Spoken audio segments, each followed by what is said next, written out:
Boa noite, amados irmãos. É um prazer, é um privilégio estar aqui mais uma vez com você. Ainda que separados pela distância física, estamos unidos em espírito. E quero convidar você a, nesse momento, a juntos levantarmos um clamor, a cultuarmos ao Senhor da maneira que Ele deseja, da maneira que Ele merece. É claro que a situação física que nós estamos vivendo hoje não é o ideal. Estamos distantes um do outro, mas não isolados um do outro. É claro, a nossa comunhão ela só será completa quando pudermos estar presentes, unidos presencialmente mais uma vez. Estamos orando a respeito disso, estamos orando acerca da pandemia, os planos da igreja, a construção, enfim. Quero convidar você a orar por isso.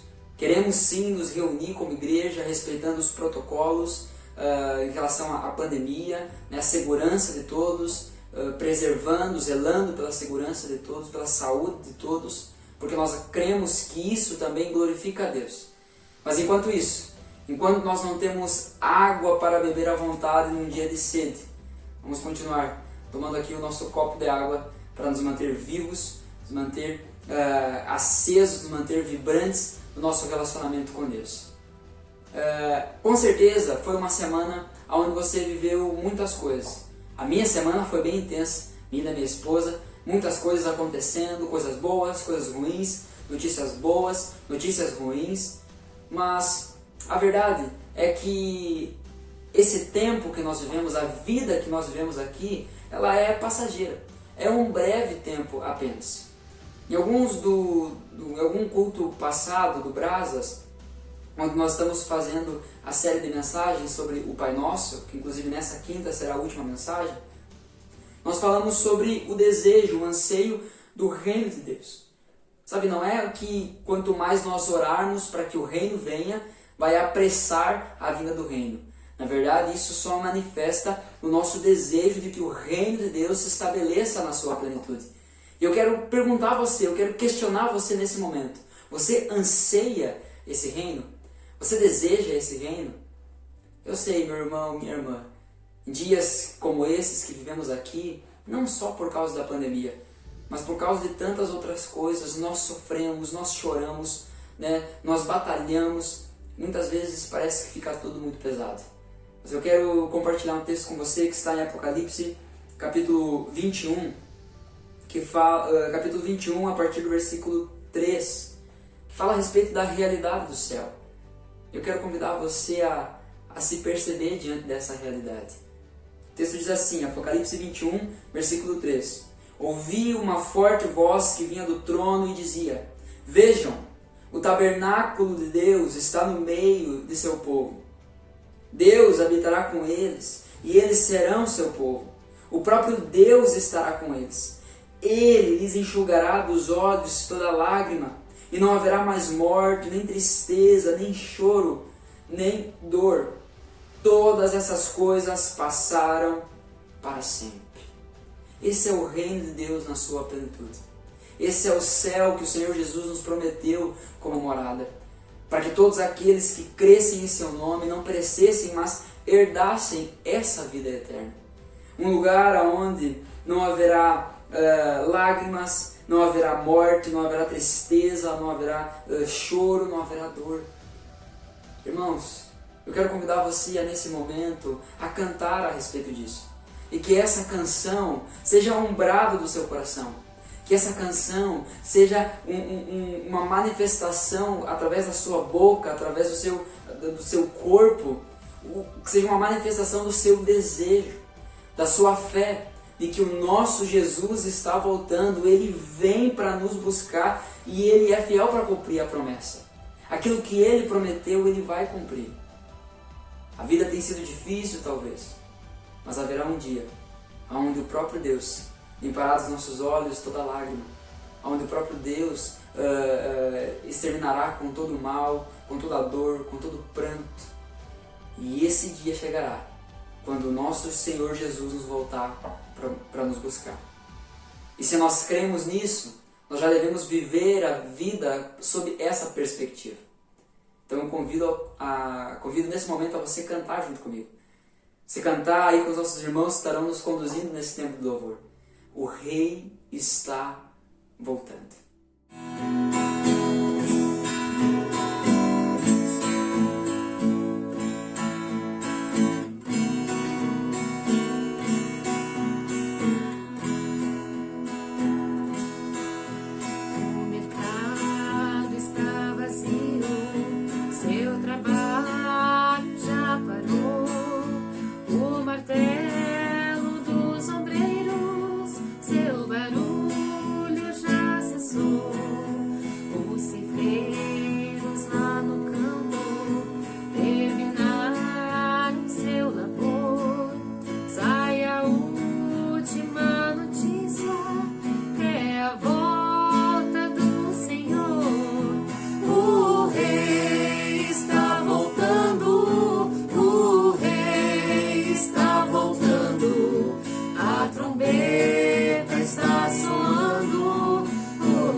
Gentes boas, vamos para o sermão dessa noite.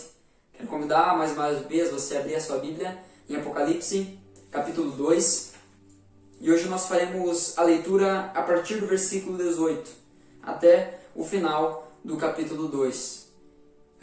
Estamos então dando sequência à nossa série de sermões, O que Jesus diz à igreja? E o título do sermão de hoje é Guarde até que eu venha.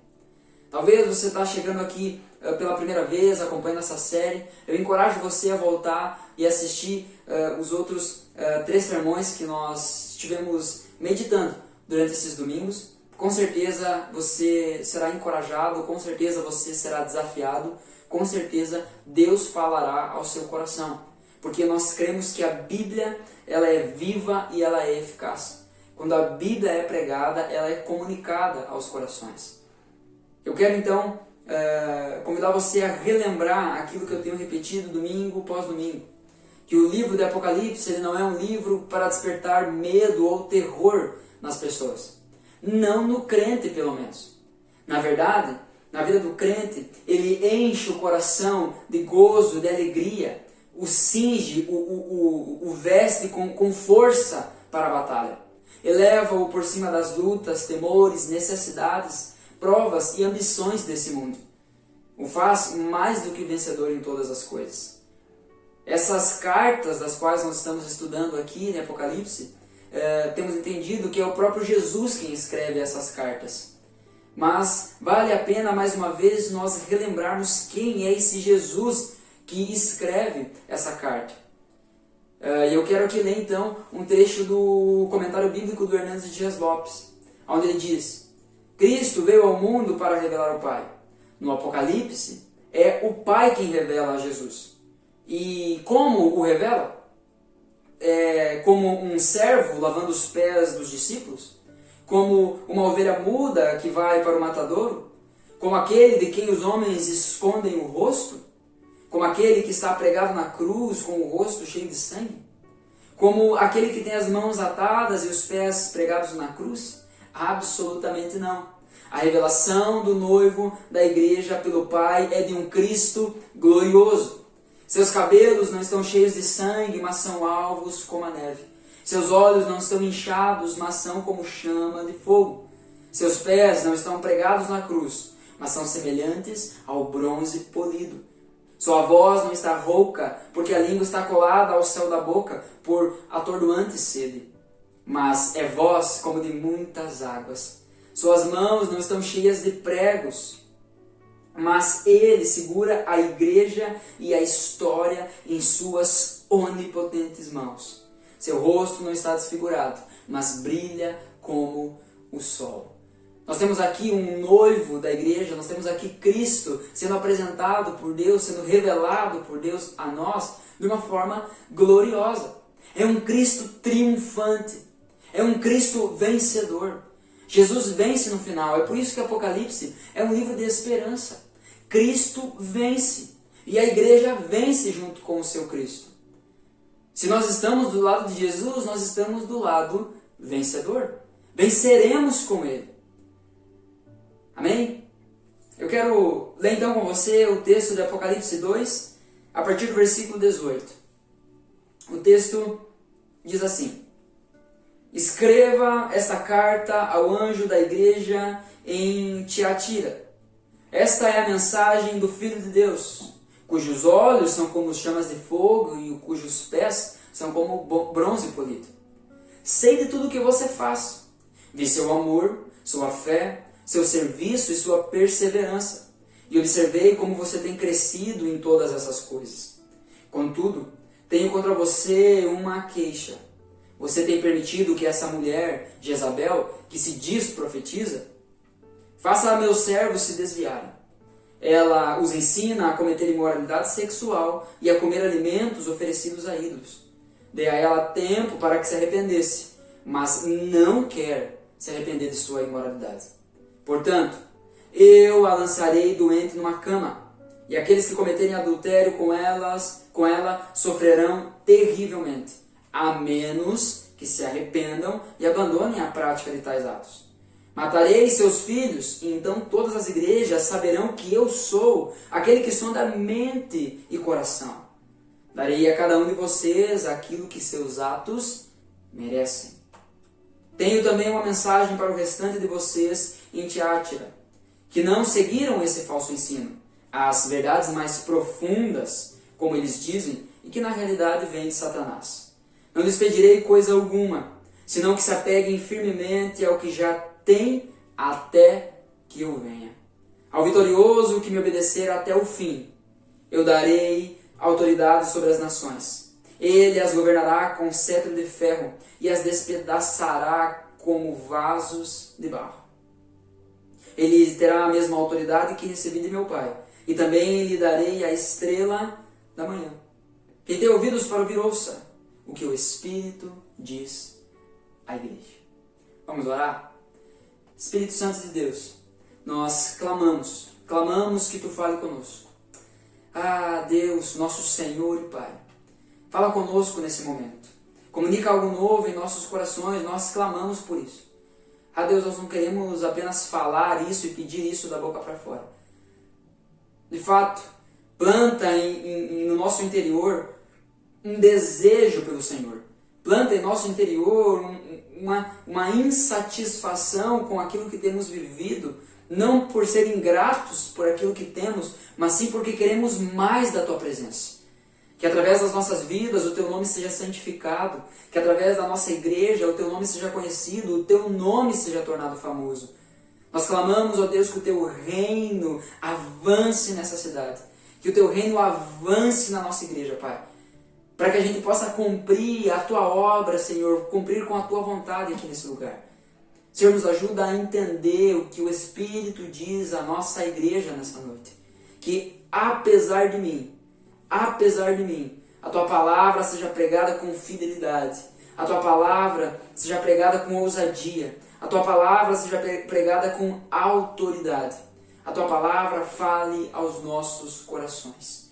Não deixe, Senhor, que eu, pequeno, falho, pecador, limite ou até mesmo distorça aquilo que a Tua palavra deseja nos ensinar. Que seja o Teu Espírito falando e não eu, Senhor. A começar por mim, ministra aos nossos corações. É a nossa oração essa noite e desde já nós Te agradecemos porque sabemos que o Senhor fará algo novo. Em nome de Jesus, amém. Amém. Então nós chegamos aqui na quarta carta que Jesus escreve a essas 7 igrejas da Ásia. A maior carta, a carta mais extensa dentre essas 7, foi destinada à menor das igrejas. Era uma cidade pequena, Tiatira ou Tiátira, enfim, era uma cidade pequena e, segundo a história, ela deixou de existir no final do segundo século, aproximadamente 100 anos após essa carta ter sido escrita. Essa igreja, essa cidade, ela é mencionada em Atos 16, especificamente no versículo 14, quando fala sobre Lídia. Ela era vendedora de púrpura, um tecido vermelho, né? Um comércio muito bem explorado naquela época, essa área. E em Atos 16, então, vai falar que Lídia estava lá ouvindo a pregação de Paulo e Deus abriu o coração de Lídia para que ela ouvisse e cresce naquela mensagem. E ali naquele texto, então, nós vamos entender que Lídia era residente, né, era moradora da cidade de Tiatira. Mas é o único outro lugar que essa cidade, essa igreja é mencionada. Embora essa cidade tivesse um centro comercial próspero, era muito inferior, por exemplo, a Éfeso, a Esmirna e também a de Pérgamo, que foi as outras igrejas que nós vimos nos domingo passados, né? Essa cidade, então, ela era uma sede de vários tipos importantes de comércio, como lã, couro, bronze, tintureiros, alfaiates e vendedores de púrpura, que era o caso de Lídia. Seria quase impossível ser comerciante naquela época, naquela região, sem fazer parte desses ramos. Não participar desses grêmios, esses clubes, digamos assim, do comércio, era uma espécie de suicídio comercial, porque era apenas dentro desses grêmios, era apenas dentro desses ramos que um comerciante, um empreendedor, digamos assim, poderia ter sucesso nessa região. Não fazer parte de algum desses grêmios, de algum desses ramos do comércio, era cometer suicídio comercial, era perder as esperanças de prosperidade. Um detalhe importante que nós precisamos ter em mente enquanto nós olhamos para essa carta é que cada um desses ramos, cada um desses grêmios aqui do comércio, ele possuía uma divindade tutelar, ou seja, um Deus que zelava por aquele ramo. Por exemplo, aqueles que trabalhavam como alfaiates tinham um deus que zelava por eles. Aqueles que trabalhavam com couro tinham outro deus. Aqueles que trabalhavam com bronze tinham outro deus. Então cada um desses ramos, cada um desses grêmios, né, tinha uma divindade tutelar que zelava por esse ramo. Mas lembre-se, não participar de um desses ramos era cometer suicídio comercial, era perder as esperanças de prosperidade. Mas o comércio então estava imerso em toda nesse paganismo, nessa idolatria. Tanto que nessa cidade havia templos pagãos, né, em reverência a Apolo, a Tirimânios e a deusa Ártemis, que é a deusa Diana para os romanos, entre outros santuários. Mas o que nós precisamos entender aqui, para introduzir aqui essa carta, é que era uma cidade muito comercial e só que para te entrar nesse comércio você precisaria acabar adentrando em ritos de paganismo, idolatrias. E nós sabemos muito bem que Deus não se agradava disso. Portanto, diante disso, o que Jesus diz à igreja? No versículo 18, nós vemos que Jesus se apresenta da mesma maneira que ele se apresentou a Daniel em uma visão, lá em Daniel capítulo 10, versículo 6. Mas vamos ficar aqui no texto do Apocalipse, onde diz: esta é a mensagem do Filho de Deus, cujos olhos são como chamas de fogo e cujos pés são como bronze polido. Esses são os olhos que enxergam todas as coisas. Jesus está aqui dizendo que ele enxerga, ele percebe cada detalhe da sua igreja. Ele enxerga todas as coisas. Os pés, aqui como bronze, né, polido, remete a um justo e concreto juízo. Remete à força de alguém poderoso. Então Jesus se apresenta a essa igreja como alguém que é poderoso, um Deus poderoso, um Deus que vê todas as coisas, um Deus que está analisando todo esse comércio, esse paganismo que existe, um Deus que possui força e poder e também é justo e concreto, é firme no seu juízo. Esse é Jesus, então, que é apresentado a essa igreja. Vamos seguir aqui. A primeira coisa, então, que Jesus diz à sua igreja: eu conheço. Mais uma vez, nós iremos encontrar aqui esse esboço, esses 3 pontos dentro da carta que Jesus escreve. Eu conheço, eu exorto e eu recompenso. Em primeiro lugar, então, Jesus diz: eu conheço. Olha o que ele diz no versículo 19. Sei de tudo o que você faz. Lembre, ele é aquele que tem os olhos como chamas de fogo. Sei de tudo o que você faz. Vi seu amor, sua fé, seu serviço e sua perseverança. E observei como você tem crescido em todas essas coisas. Jesus elogia como a igreja era ativa. Ao invés de desanimar, ela se tornou cada vez mais envolvida no serviço de Deus. Não era uma igreja que apenas dizia crer. Ela cria, de fato. Olha só o que diz em Tiago capítulo 2. Quero convidar você a abrir a sua Bíblia comigo aí. Deixa Apocalipse marcado. Nós voltaremos para esse texto. Mas abra comigo em Tiago capítulo 2, a partir do versículo...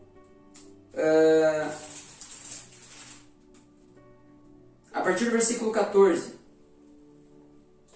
Tiago, versículo 2, a partir do versículo 14 até o versículo 17, diz assim: de que adianta, meus irmãos, dizerem que têm fé se não a demonstram por meio de suas ações? Se um irmão ou uma irmã necessitar de alimento ou de roupa, e vocês disserem: até logo, tenha um bom dia, aqueça-se e coma bem, mas não lhe derem alimento nem roupa, em que isso ajuda? Como vem? A fé por si mesma, a menos que produza boas obras, está morta. Então essa igreja de Tiatira era uma igreja que Jesus conhecia e Jesus elogia o trabalho dela, elogia que ela estava cada vez mais envolvida no serviço de Deus. Não era uma igreja que apenas dizia crer. Ela cria de fato. E a primeira coisa que Jesus diz assim é: vi seu amor.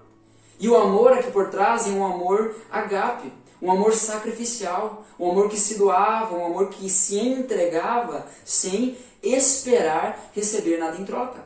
É o amor que Deus tem por nós. É o amor que Jesus derramou na cruz em nosso lugar. Nós somos salvos por meio da graça. Nós não oferecemos nada em troca desse amor. O que nós fazemos é apenas responder ao amor que Cristo manifestou por nós. Mas há um contraste aqui, por exemplo, pensando no amor da igreja, há um contraste quando nós pensamos na igreja de Éfeso. Porque a igreja de Éfeso também era uma igreja que trabalhava muito. Também era uma igreja viva, era uma igreja missionária, uma igreja ortodoxa. Mas Jesus diz à igreja de Éfeso, capítulo 2, versículo 4, contra você, porém, eu tenho uma coisa, você abandonou o seu primeiro amor. Essa era uma igreja que estava preservando o amor. Jesus diz, vi seu amor. Jesus diz, vi a sua fé.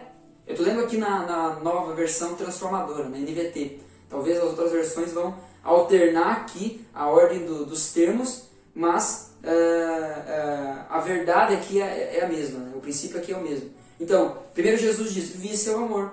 Segundo, Jesus diz, vi a sua fé.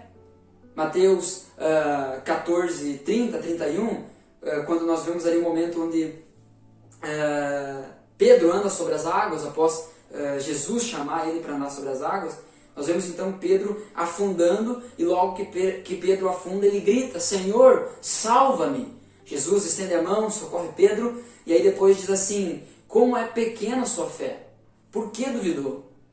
Então, a fé era algo que precisava ser desenvolvido, é algo que precisa crescer na nossa vida. E essa igreja é uma igreja que tinha fé.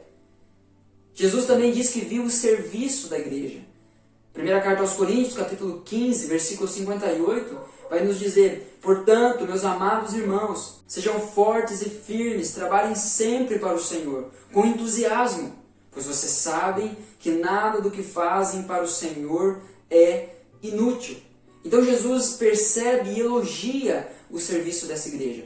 Era algo honroso, Jesus está reconhecendo uma virtude da igreja. Jesus reconhece então o serviço e também a perseverança dessa igreja. Mateus 24, versículo 13, vai dizer justamente isso, que aqueles que perseverarem, aqueles que se mantiverem firmes, permanecerem fiéis até o final, esses serão salvos. Então Jesus está elogiando virtudes aqui dessa igreja. E ele diz, eu observei como você tem crescido em todas essas coisas. Afinal, nós somos criados para isso. Para todas essas obras e para crescermos e nos desenvolver nelas. Efésios capítulo 2, versículo 10, vai dizer, pois somos obra-prima de Deus, criados em Cristo Jesus a fim de realizar as boas obras que Ele de antemão planejou para nós. Logo, as boas obras não nos salvam, mas porque nós fomos salvos, nós praticamos essas boas obras. Jesus conhece a igreja e reconhece que, em parte, ela está vivendo de forma correta. Você perceba comigo que, ainda que Jesus reconheça essas virtudes da igreja, não é a igreja inteira que vivia essas virtudes. Não era a igreja inteira que merecia esses elogios. Jesus, ele se apresenta como aquele que distingue dentro da igreja as pessoas fiéis e as infiéis. Numa comunidade, nessa mesma comunidade, aqui então nessa mesma igreja, havia 3 grupos. Os que eram fiéis, os que estavam tolerando o pecado e também os que estavam vivendo no pecado. A igreja está bem, está em perigo e está mal. Então nós temos esses 3 aspectos dessa igreja em Tiatira. Ela está bem, ela está em perigo e está mal. E Jesus sabe distinguir uns dos outros. Numa mesma igreja, a gente salva e a gente perdida. Há joio e há também trigo. Jesus diz que conhece a sua igreja. Ele conhece a sua igreja como ninguém. Ele sabe o tipo de pessoa ou os tipos de pessoas que havia dentro dessa igreja.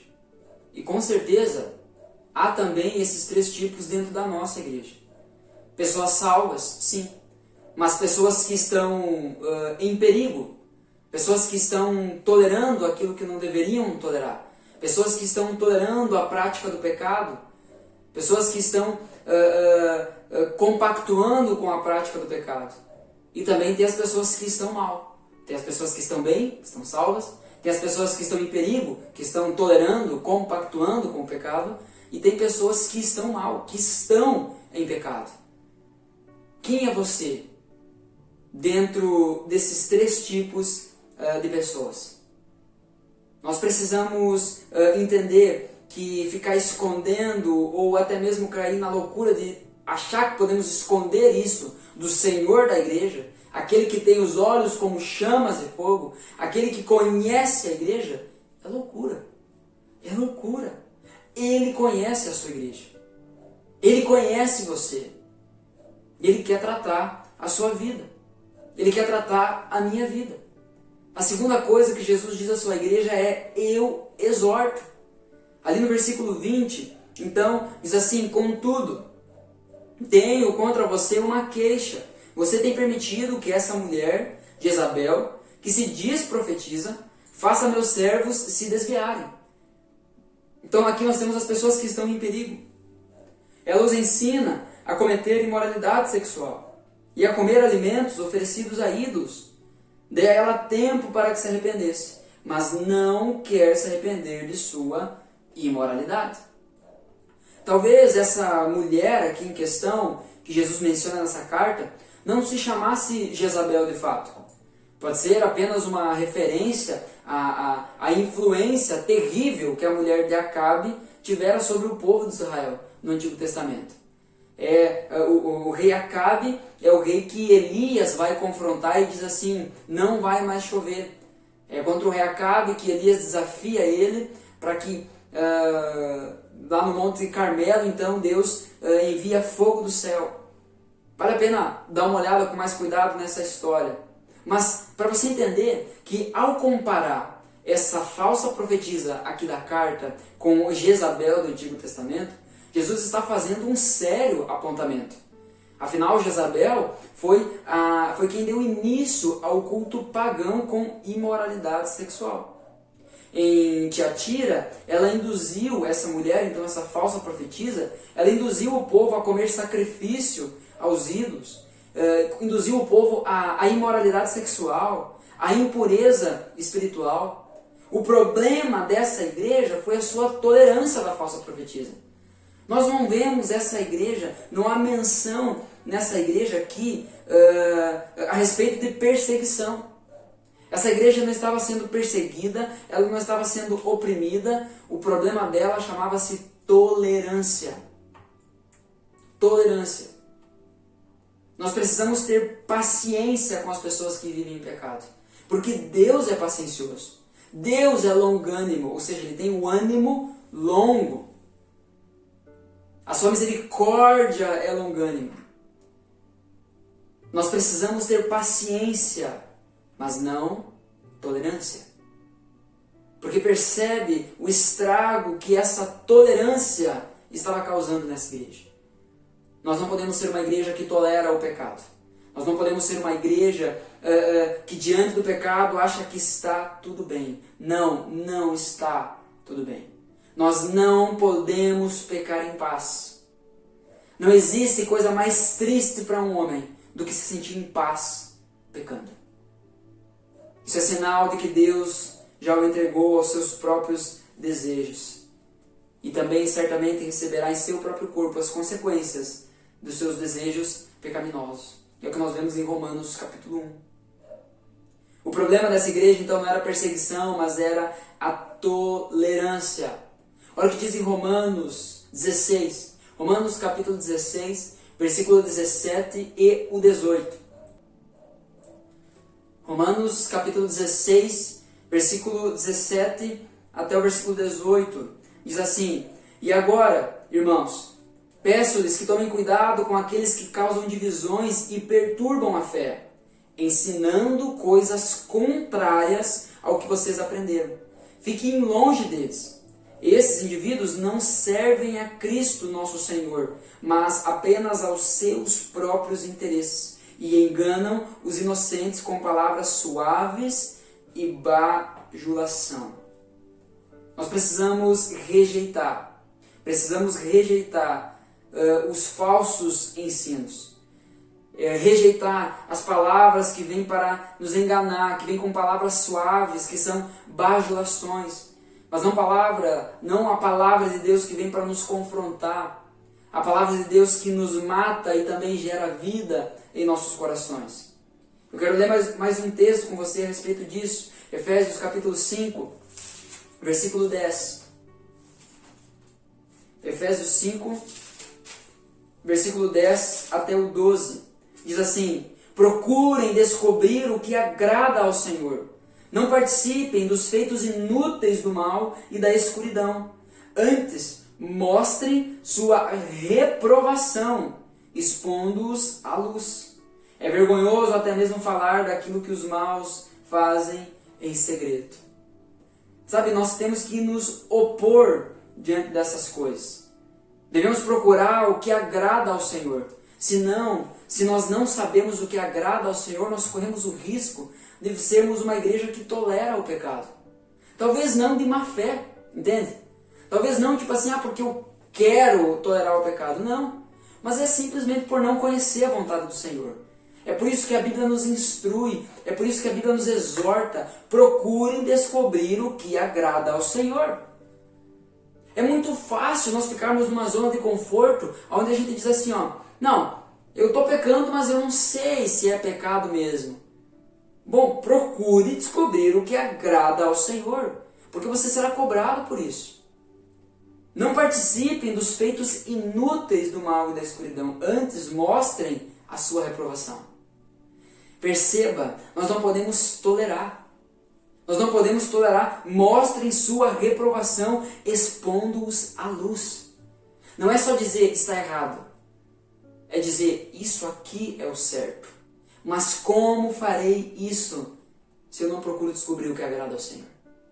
Devemos procurar o que agrada ao Senhor, para mostrar a nossa reprovação às obras do mal, às obras da escuridão, e expor essas obras à luz de Deus. Vamos voltar para o Apocalipse, lá no capítulo 2, na carta que nós lemos. Versículo 21, então, até o versículo 23, nós vamos ver aqui Jesus dizendo o seguinte: dei a ela tempo para que se arrependesse, mas não quer se arrepender de sua imoralidade. Portanto, eu a lançarei doente numa cama, e aqueles que cometerem adultério com ela sofrerão terrivelmente, a menos que se arrependam e abandonem a prática de tais atos. Matarei seus filhos, e então todas as igrejas saberão que eu sou aquele que sonda mente e coração. Darei a cada um de vocês aquilo que seus atos merecem.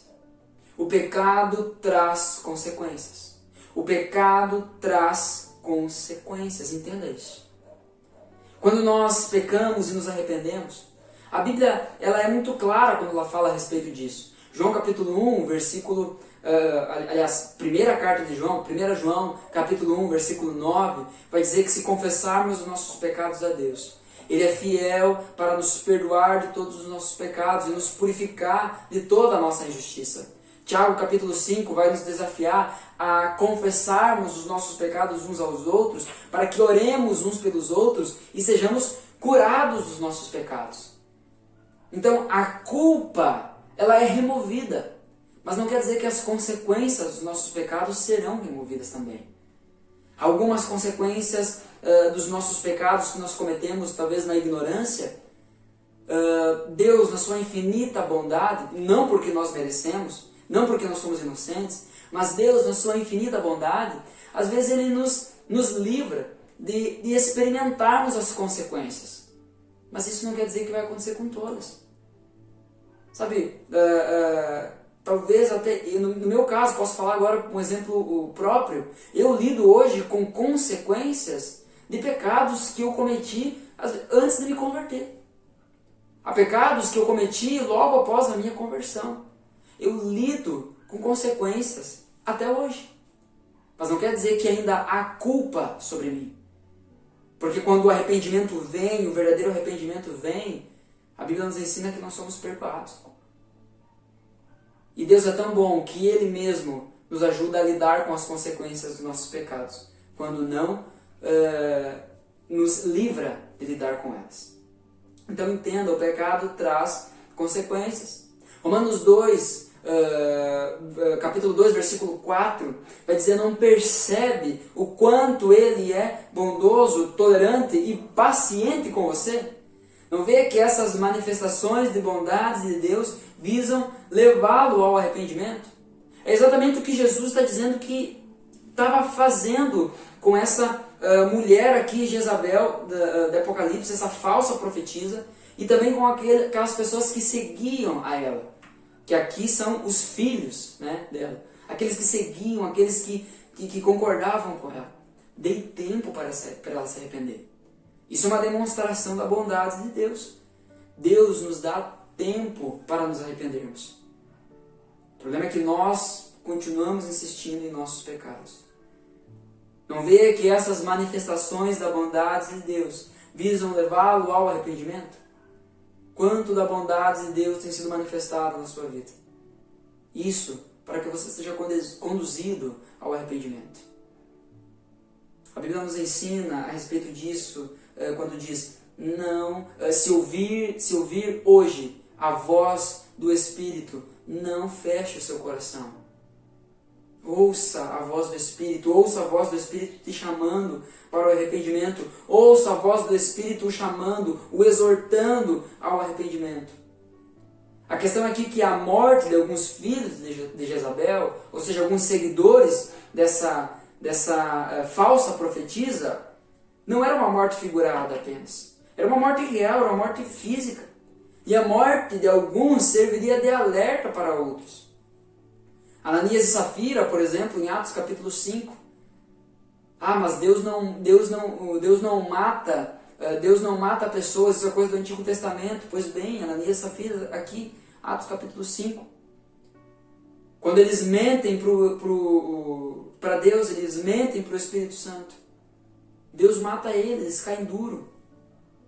Lê lá o texto, Atos capítulo 5, procura lá, Ananias e Safira. A verdade é que nós temos que entender que muitos dos nossos pecados, eles trarão consequências. Trarão consequências desastrosas para as nossas vidas. Nós precisamos entender que a disciplina de Deus é um ato de amor. Hebreus capítulo 12 fala sobre isso. Um pai disciplina os seus filhos, aquele que ele ama. Aqueles a quem ele ama. Jesus traz o sofrimento, é Jesus quem traz esse sofrimento, é Jesus quem joga Jezabel e seus filhos na cama com enfermidade. Ele transformou o leito do adultério no leito de sofrimento. O leito da prostituição torna-se em leito da doença terminal. Ele transformou o prazer do pecado em chicote da disciplina. Ele está usando todos os recursos para levar o faltoso, o pecador, ao arrependimento. Nós precisamos aprender as lições dos pecados do passado e considerar as consequências da desobediência. Será que realmente queremos experimentar essas consequências? Eu não estou dizendo aqui que toda doença ela é causada, ela é gerada por causa de um pecado, mas muitas, com certeza são. Muitas, com certeza são. O pecado, ele traz consequências. O pecado traz consequências. No versículo 24, nós vemos aqui então um consolo para o remanescente. Lembre, havia uma parcela, havia um pedaço dessa igreja, uma porção dessa igreja que estava firmada em Jesus. Havia um outro pedaço dessa igreja que estava ali, mais ou menos, tolerando o pecado, compactuando com o pecado, compactuando com os ensinos dessa falsa profetisa Jezabel. E há outros que de fato estavam imersos nesse pecado. Olha o que diz aqui o versículo 24. tenho também uma mensagem para o restante de vocês em Tiatira, que não seguiram esse falso ensino, as verdades mais profundas, como eles dizem, e que na realidade vêm de Satanás. Não lhes pedirei coisa alguma.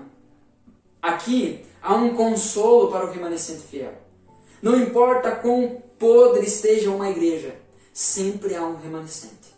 Sempre há pessoas fiéis, pessoas firmes. Não importa quão depravado esteja uma cidade, sempre há um povo, sempre há uma porção, sempre há, nem que seja poucos, que estão dispostos a viver o Evangelho de uma forma íntegra e séria.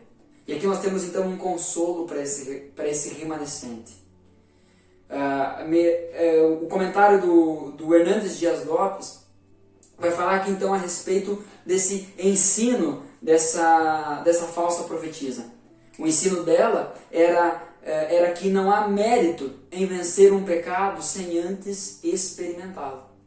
O argumento dela é que para vencer a Satanás é preciso conhecê-lo e que o pecado jamais será vencido a menos que você tenha conhecido tudo por meio da experiência. Isso aqui é as verdades mais profundas que Jezabel estava ensinando, a falsa profetisa. Ela estava dizendo que as pessoas deveriam conhecer as verdades mais profundas. Que o ensino dessa mulher aqui era que as pessoas poderiam viver na prática do pecado, dando vazão às suas imoralidades sexuais, e que, fazendo isso, profanariam e pecariam apenas no seu corpo, mas o seu espírito estaria limpo. Mas nós sabemos que isso não é verdade. O próprio Jesus diz assim que, na verdade, esse ensino vem de Satanás. E é muitas vezes os ensinos que nós estamos ouvindo e até muitas vezes compactuando e andando nesse ensino. Porque muitas vezes nós conscientemente decidimos experimentar o pecado. Nós decidimos enfiar o pé na jaca. A gente decide se jogar no pecado porque a gente sabe que depois a graça está ali e Deus vai perdoar. Meu irmão, que Deus tenha misericórdia da sua vida. Minha irmã, que Deus tenha misericórdia da sua vida se você pensa assim. Você terá uma grande surpresa, porque Deus vai tratar com cada um, segundo os seus atos merecem. É o que diz no final do versículo 23. Darei a cada um de vocês aquilo que seus atos merecem. Jesus, ele não sobrecarrega a sua igreja, e aqui está o consolo para o remanescente. No meio de uma bagunça toda, onde apenas uma parte da igreja estava sendo fiel, onde a outra parte estava compactuando e a outra parte estava imersa no pecado, Jesus tem um recado para o remanescente fiel. Ele diz que ele não sobrecarregaria a sua igreja. Ele diz: não lhes pedirei coisa alguma, senão que se apeguem firmemente ao que já tem até que eu venha. Jesus não sobrecarrega a sua igreja. 1 Coríntios capítulo 10, versículo 13, diz assim: as tentações em sua vida não são diferentes daquela que outros enfrentaram. Deus é fiel e Ele não permitirá tentações maiores do que vocês podem suportar. Quando forem tentados, Ele mostrará uma saída para que consigam resistir. Portanto, meus amados, fujam do culto aos ídolos. Jesus não exige algo da sua igreja que a igreja não tenha capacidade para dar. E é claro que é Ele que capacita a igreja. Mas Jesus não sobrepõe uma tentação, não permite que enfrentemos tentações que nós não conseguiremos suportar. E quando formos tentados, Ele mesmo nos mostrará uma saída.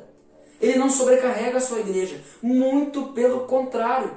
Mateus capítulo 11, versículo 28 até o 30, vai dizer assim: venham a mim todos vocês que estão cansados e sobrecarregados, e eu lhes darei descanso. Tomem sobre vocês o meu jugo, deixe que eu lhes ensine, pois sou manso e humilde de coração, e encontrarão descanso para a alma. Meu jugo é fácil de carregar, e o fardo que eu lhes dou é leve. Se o fardo está difícil, se está pesado o jugo, não é o fardo, o jugo de Jesus que estamos carregando, mas é o nosso. É tentando fazer do nosso jeito. Jesus, ele não sobrecarrega a sua igreja, pelo contrário, ele alivia a sua igreja. Jesus traz um consolo. Lembre-se, a exortação de Jesus, ela vem como correção e também como consolo. E aqui nessa igreja de Tiatira, nós temos os dois aspectos da exortação. Jesus exorta quem precisa, Jesus corrige quem precisa ser corrigido. E Jesus consola aqueles que merecem, precisam ser consolados. Ele diz, eu não vou exigir mais nada. Então, tão somente guardem aquilo que vocês têm até que eu venha. Jesus conhece a igreja. Jesus exorta a sua igreja. E Jesus recompensa a sua igreja. Versículo 26 até o versículo 29, então, nós temos ao vitorioso que me obedecer até o fim. Eu darei autoridade sobre as nações. Ele as governará com cetro de ferro e as despedaçará como vasos de barro. Ele terá a mesma autoridade que recebi de meu Pai. E também lhe darei a estrela da manhã. Quem tem ouvidos para ouvir, ouça o que o Espírito diz às igrejas. Eu recompenso. Só o vencedor recebe recompensa. O vencedor vai julgar os ímpios e reinar com Cristo. É o que diz aqui que nós acabamos de ler. A falsa profetisa, ela estava pregando que os crentes que não entrassem nos grêmios comerciais, naqueles ramos do comércio ali, e não participassem de suas cerimônias pagãs, perderiam o prestígio, cometeriam um suicídio econômico e estariam fadados à falência. Vamos tentar aplicar isso para os nossos dias. O povo basicamente estava sendo desafiado a escolher entre Deus e o dinheiro. Mas Cristo, enquanto a falsa profetisa ensinava que eles precisavam fazer aquilo e se submeter à imoralidade, se submeter à idolatria, se submeter ao paganismo, por um lado, enquanto essa profetisa ensinava isso, Cristo nos ensina um caminho diferente e mais excelente. Mateus capítulo 16, versículo 24 até o versículo 27, diz assim, Mateus 16, versículo 24 até o versículo 27, diz assim, então Jesus disse a seus discípulos, se alguém quer ser meu seguidor, negue a si mesmo, tome a sua cruz e siga-me. Se tentar se apegar à sua vida, a perderá, mas se abrir mão de sua vida por minha causa, a encontrará. Que vantagem há em ganhar o mundo inteiro, mas perder a vida? E o que daria o homem em troca da sua vida? Pois o Filho do Homem virá com os seus anjos na glória de seu Pai, e julgará cada pessoa de acordo com suas ações. Aqueles que não vendem a sua consciência e não trocam Deus pelo dinheiro, serão honrados. Vão se assentar no trono e vão julgar os ímpios. 1 Coríntios, capítulo 6, versículo 2, apenas a parte A, diz, vocês não sabem que um dia nós, os santos, julgaremos o mundo? Efésios capítulo 2, versículos 6 e 7, diz, pois Ele nos ressuscitou com Cristo e nos fez sentar com Ele nos domínios celestiais, porque agora estamos em Cristo Jesus. Portanto, nas eras futuras, Deus poderá apontar-nos como exemplos de riqueza insuperável de sua graça, revelado na bondade que Ele demonstrou por nós em Cristo Jesus. Deus apontará para nós e dirá, aqui está o exemplo de alguém que foi alcançado pela graça. Nesse sentido nós julgaremos o mundo. Porque nós seremos um exemplo de pessoas que foram alcançados pela graça. Claro, aqueles que estão em Cristo Jesus. Aqueles que não se venderam. Há muitas pessoas, a exemplo da época do profeta Isaías, a exemplo da época de Jesus, e ele cita as palavras de Isaías. Há pessoas no nosso meio hoje que dizem que com os lábios honram o nome do Senhor, mas o coração está longe dele. com os lábios declaram que Jesus é o Senhor, mas que no seu coração Mamon reina. Mamon é o Deus do dinheiro, o Deus da riqueza, um Deus pagão. Nós vendemos a nossa alma nós vendemos nossa alma a Mamon. Quando dizemos que cremos em Deus, mas não nos afastamos do pecado, quando isso vai nos trazer prejuízo financeiro. É isso que essa igreja estava enfrentando. Era uma igreja que vivia numa cidade próspera, uma cidade que prosperava por causa do paganismo, mas estava sendo desafiada a guardar aquilo que possuía até que Cristo voltasse, e Ele vai voltar. Como nós cantamos, o Rei está voltando. O Rei está voltando. E eu anseio por esse dia. Eu anseio pelo dia em que verei o meu Senhor e poderei gritar, clamar, dizer: eu sabia que não era mentira. Eu sabia que valia a pena. O Rei está voltando.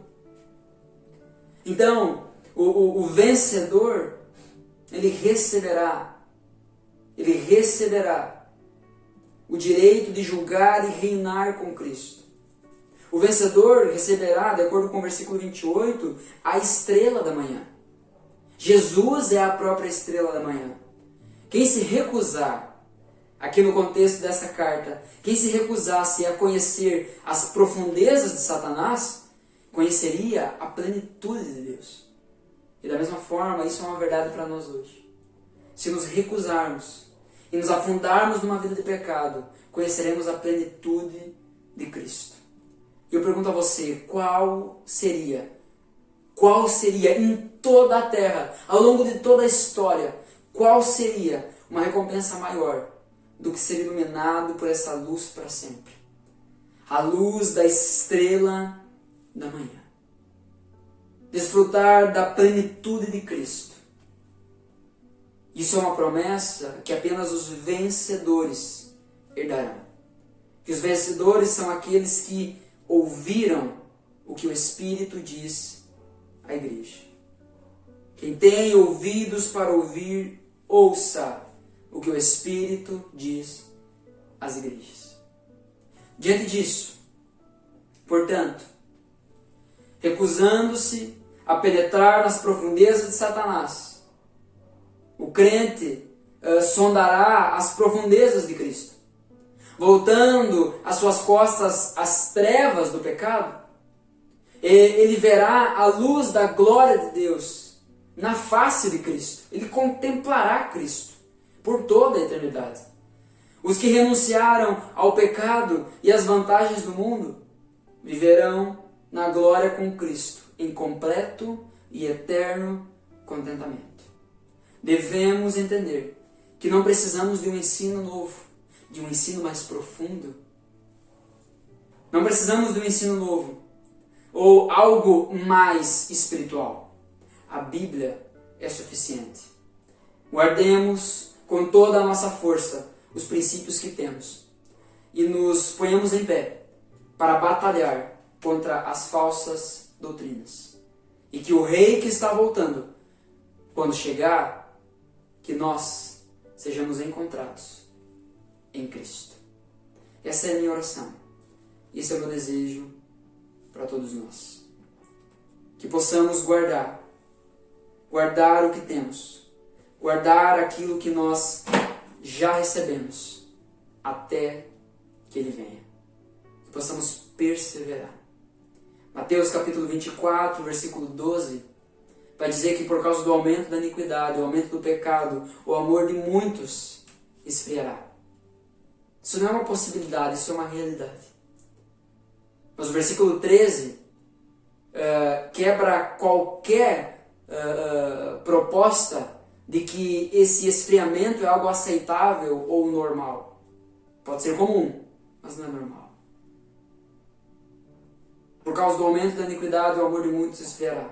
Porém, aqueles que permanecerem fiéis até o fim serão salvos. Aqueles que guardarem o que possuem até a volta de Jesus, esses serão salvos. Meu irmão, minha irmã, a minha oração essa noite, o grito do meu coração ao seu coração essa noite é: guarde a palavra que tem sido ministrada ao seu coração. Não negligencie um sermão. Não negligencie a palavra de Deus que está sendo pregada. Amém? A minha oração é que o Espírito Santo grave isso em seu coração. Vamos orar? Senhor Deus Pai, em nome de Jesus eu quero te agradecer a tua graça, pelo teu amor. Quero te agradecer, Senhor, porque tu tem feito tantas coisas nas nossas vidas. Tu nos abençoado de maneiras que nós não merecemos e tampouco até precisávamos. O Senhor tem nos dado muito mais do que nós precisamos. Pai amado, em um tempo onde as igrejas tentam se modernizar e fazer tantas coisas para tentar atrair as pessoas, nós queremos ser uma igreja, sim, contemporânea, que comunica ao seu povo, na linguagem do povo, mas nós queremos ser uma igreja fiel. Uma igreja que não precisa de um outro ensino mais profundo ou procurar algo mais espiritual, mas que sejamos uma igreja conhecida pela fidelidade, pela seriedade da Escritura. Que possamos guardar aquilo que o Senhor já nos deu. Que possamos guardar aquilo que nós temos em nossas mãos. Aquilo que o Senhor tem colocado em nossos corações, a Tua palavra, Senhor, que nós possamos guardar até que o Senhor venha. E quando nos encontrarmos diante de Ti, que possamos ser encontrados em Ti. Não no mundo, não no modo de pensar desse mundo, não nos nossos pecados, nas nossas ofensas, mas em Ti, Senhor. Capacita-nos, conduz, Senhor, a minha vida e a vida de cada um dos meus irmãos nessa carreira, nessa corrida, até o dia em que o Senhor voltará para nos buscar. Nos conduz, Senhor, para que a gente persevere, para que a gente se mantenha firme nesse caminho. Essa é a nossa oração. Nós clamamos por isso. Que possamos, ó Deus, lutar com unhas e dentes, lutar, Senhor, com tudo que é em nós, com todas as nossas forças, contra as falsas doutrinas. Mas sabemos que só conseguiremos fazer isso se nos preocuparmos em descobrir o que agrada ao Senhor. Levanta, Senhor, coloca em nossos corações fome e sede pela Tua palavra e por conhecer a Ti. Peço, Deus, em nome de Jesus, que o Teu Espírito Santo esteja operando, esteja realizando um arrependimento genuíno na vida daqueles, ó Pai, que hoje receberam essa mensagem como uma exortação ao arrependimento. Aqueles que estão tolerando o pecado, que ainda não se afundaram nele, mas estão ali, brincando com o precipício. Também, ó Deus, que o Senhor toque o coração daqueles que estão vivendo uma vida de pecado, desregrada, escancarada. Que o Senhor toque o coração dessas pessoas e as chame de volta. Que o Senhor opere regeneração, que o Senhor opere um novo nascimento. Eu clamo, Deus, que pessoas sejam encontradas por Ti, que pessoas sejam salvas, que pessoas sejam achadas pelo Senhor, para que o Teu reino avance e Satanás recue. Essa é a nossa oração. Em nome de Jesus. Amém. Amém. Amém, amados irmãos. Quero desejar uma ótima semana a todos vocês, que nós possamos estar confiantes que Deus já está preparando a nossa segunda-feira. Possamos nos manter firmados, firmes, certos, convictos, de que o nosso papel é guardar aquilo que temos até o dia da volta do nosso Senhor Jesus. Que o amor de Deus o Pai, a graça de Jesus e a consolação, a ajuda, o auxílio, o encorajamento do Espírito Santo esteja sobre a sua vida, sobre a vida da sua família.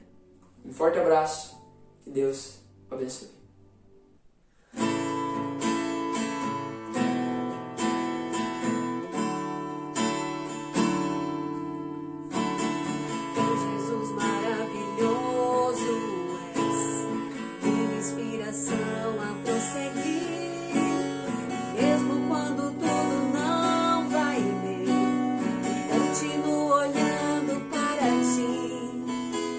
Sei que Tu tens o melhor pra mim.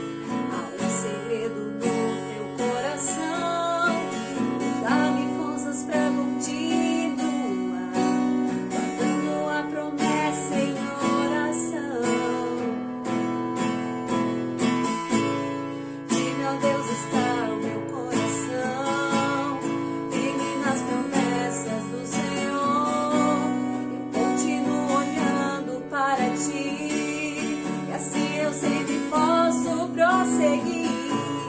E mesmo quando eu chorar, as minhas lágrimas serão para regar a minha fé e consolar meu coração, pois o que chora aos pés da cruz, clamando em nome de Jesus, alcançará em ti, Senhor, misericórdia, graça e luz. Glória a Deus.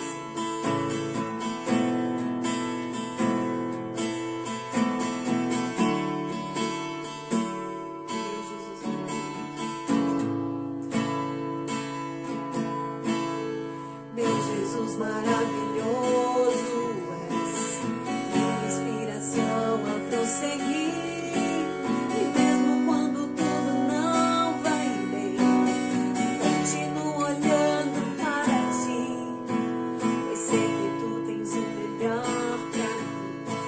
Há um segredo no teu coração, quando me forças pra continuar, guardando a promessa em oração. Firme, ó Deus, está o meu coração, firme nas promessas do Senhor. Eu continuo olhando para ti, e assim eu sempre posso prosseguir. E mesmo quando eu chorar, as minhas lágrimas serão para regar a minha fé e consolar meu coração, pois o que chora aos pés da cruz, clamando em nome de Jesus, alcançará de ti, Senhor, misericórdia, graça e luz. Glória a Deus. Teu grande amor não cessa, Senhor. Teu grande amor não cessa. Eterno e não tem fim. Quão grande és tu, Senhor. Quão grande és para mim. Tua graça é o meu refúgio. Eu descanso no teu poder. Maravilhoso és. Maravilhoso és para mim, Senhor.